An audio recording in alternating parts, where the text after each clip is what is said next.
Hi guys! I'm back again sa YouTube! Pero bago muna ang ating featured video for today, let's do an intro first.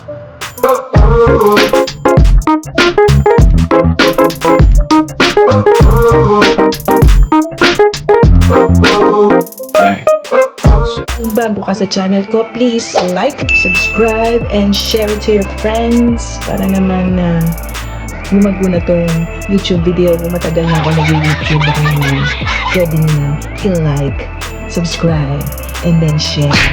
I'm officially in my runner's era.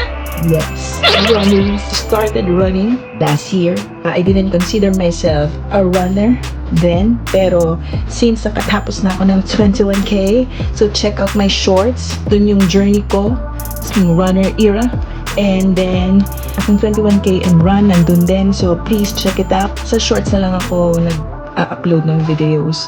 Hindi na masyado dito because, I'm busy with life. Yes, busy with life. So, bakit nga ba ako nagbalik sa YouTube?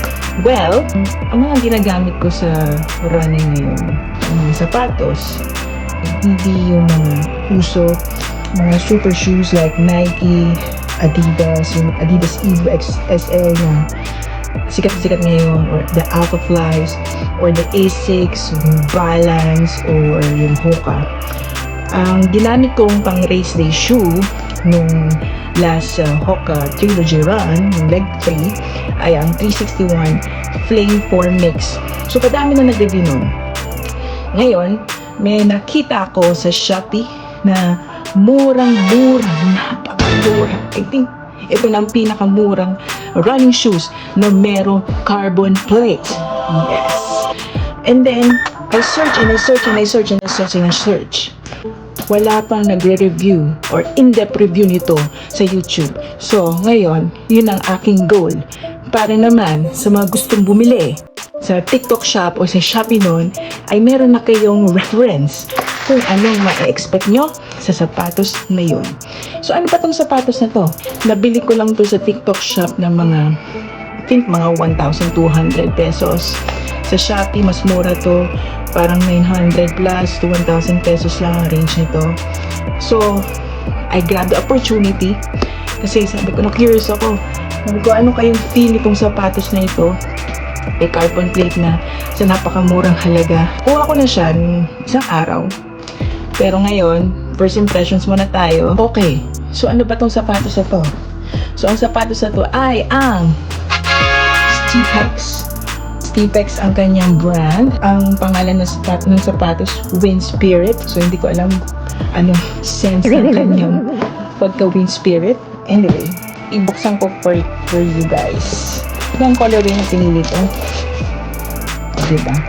So, first impression, maganda. Napakaangas. Japorms, oh. Ayan. Ang kasama sa box, ayan, meron siyang ganito. And then may QR code para background ng company. I don't know. So, you just check it out pagka binili nyo to. And then, meron din siyang kasamang shoe bag. Yan. O, diba? So, all in one na. Of course, may silica gel din para sa storage at chuchu. Anyway. So, ito na yung sapatos. Teka, baba ko lang itong box. So, this is the shoe. Diba? Pakaangas. I bought a size 44. Equivalent ng size 10. Kasi ang size 43, US size 9.5. True size ko talaga is US 9.5 men. Pero usually nag-allowance ako ng 0.5, especially sa mga performance shoes like running shoes, my basketball shoes, and my football shoes. So, pinipili ko size, US size 10, equivalent ng size 44 sa Euro size. So, first impression, ganda siya. Maganda yung kulay. Gusto ko yung mga vibrant colors pag running para at least nakikita ako sa daan. Iwas sa aksidente. Ito, yung toe box niya, parang transparent to. Hindi naman ganun ka-transparent, pero ayan o, nylon siya. Breathable siya.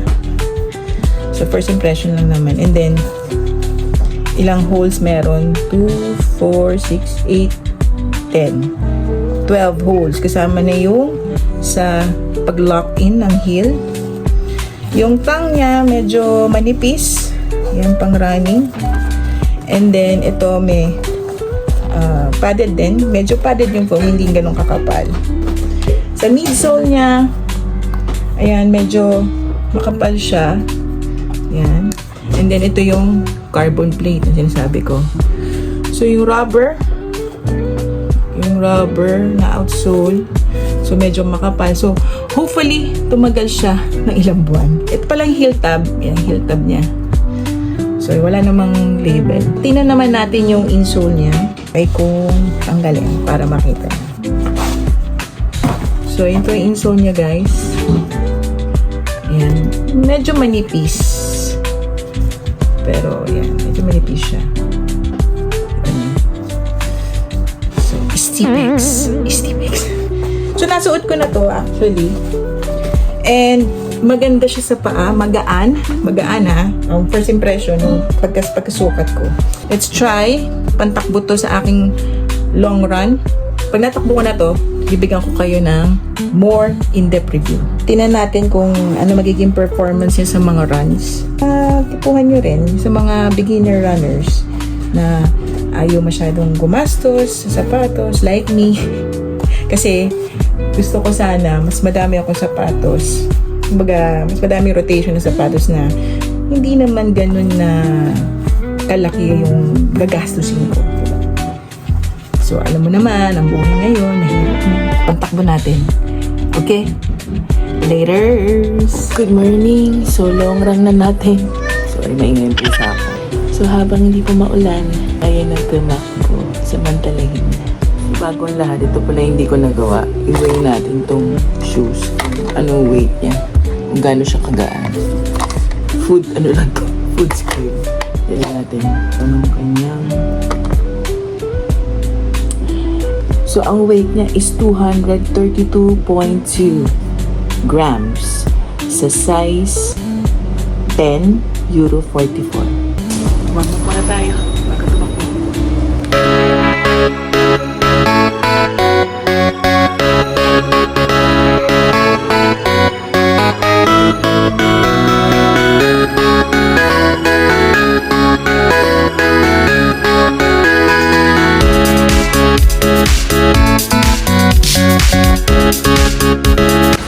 Umuulan ulit.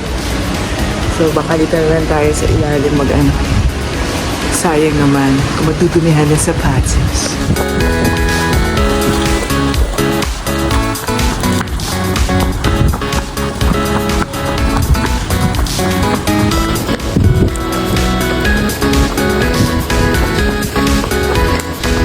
Kilometers in going for buti na lang hindi na masyado umuulan. So sana matapos to bago umulan ulit. Okay, takbo ulit, takbo.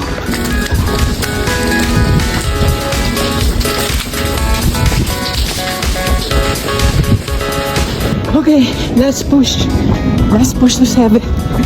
Mukhang babaksak na naman kasi ulan. Mahirap na. Let's go. Let's push. Okay, 5 miles done. Equivalent to 7 point something kilometers. Mamaya na yung stats. Pakita ko sa inyo yung sapatos. Ayan, madumi na siya. So, dahil sa ulan, mabojek. Clean up muna tayo. Stay safe kayo sa ulan. Okay? Then, after the cleanup, let's do the review. Laters! Yan, nakapag-clean up na tayo. I-review na natin yung sapatos after the run. I tried my best pero madumi pa rin. Ito, pakita ko muna sa inyo yung outsole.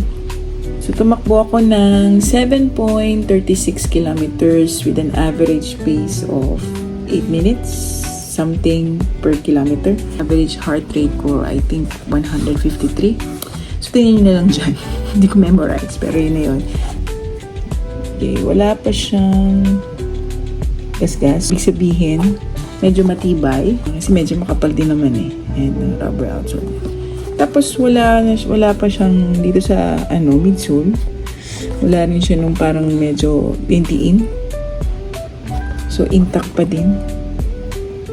So for both shoes yan, ito yung isa-isa. So walang gasgas. From 4 foot hanggang dito. And then wala pa rin nung mga parang bends. 8 kilometers pa lang naman yung tinatakbo. Let's see sa mga susunod na runs. Kahit na meron siyang allowance na 0.5, parang sakto lang sa akin pag tumatakbo.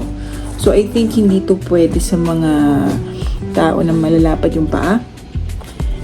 Baka masyadong tight na to sa inyo. Kahit na medyo flexible to. Yung paa nyo. So, hindi ito pang malalapad na paa.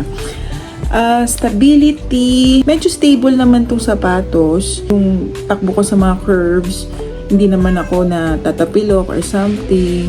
O gumigewang yung paa ko. So, maayos naman. And then, nakita nyo rin, tinakbo ko rin siya sa basa. Hindi siya madulas. Yung grip nito, medyo makapit. Kapit na siya. So, nakita nyo naman yung paano siya dinesign, diba? And then, so dapat slow run lang talaga ako ngayon. Kaso bumilis. Siguro gawa na rin ng carbon plate. Overall, good shoes. I think pwede na ito sa mga tempo runs, interval runs. Yan. Pero yung slow run, siguro babalik ako dun sa staple na sapatos na pang slow run. Yung walang carbon plate para mindful tayo ng ating pacing sa slow runs. And yun. Pakita ko rin sa inyo yung aking race day shoe na 361 degrees. Angas. Panlaban to. Ito yung carbon plate nila. Nakailang mileage na to. Nakapag 21 kilometers na to. More than 21 kilometers na to. Wala pa rin gasgas yung outsole. So 361 degrees. Very good. Although meron na rin siyang mga bends, slightly bends dito. Kasi medyo makikita nyo dyan.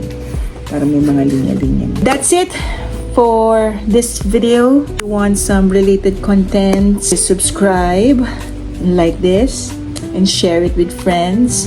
Sa susunod, magre-review ulit tayo ng mga unpopular shoes or accessories na pang running. Yes, kasi running era tayo. Anyway, yun lang. See you on the next video. Stay safe and happy.